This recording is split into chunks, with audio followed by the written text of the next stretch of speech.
mi ò má yìí ní kí ẹ̀rọ ó lágbára.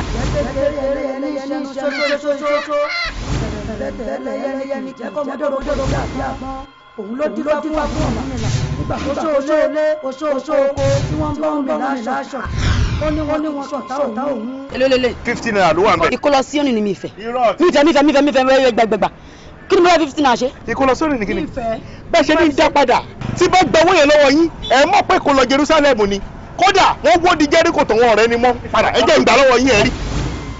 ṣé òun ló lè léyìí náà. yà nǹkan tá a prepare lẹ fún ọ ni. yà físàrì. òun gbọ́ngàn ni ẹ deliver fún mi.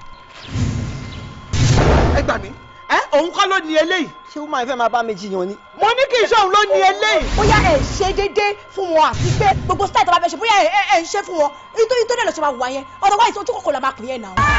ìyàwó ń gbé kókó ọkọ gbẹgbẹ níbo lógún ti wá ẹnìkan o ma. sinimá tuntun bá gbé ayé rẹ o. bá gbé ayé lanu dáadé rò mọ́ni gbé ni mi. àbá nínú ojú ọ̀rọ̀ gbénu ọmọ ojú ọ̀rọ̀ bí etí ọ̀gẹ̀dẹ̀. takọ̀dàbọ̀ bá gbé ayé òní mọ́ wá ẹ̀ṣà mi o.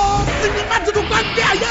olúmọ̀mí dúró jayé àròlé àlásàrì ló produce yẹ. bẹ́ẹ̀sì rọ́jọ́ yìí àmúìdí sásìlú àyìnlé ló direct yẹ.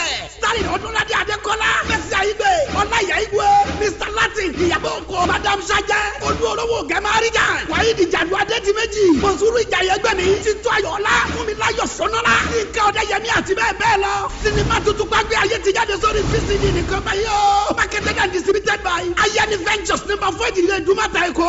ẹ tún gbọ́ dáadáa. Ayeni Ventures sì wà ní number 34 kéètò ọlọ́kọ̀ ṣàkó abẹ́òkúta.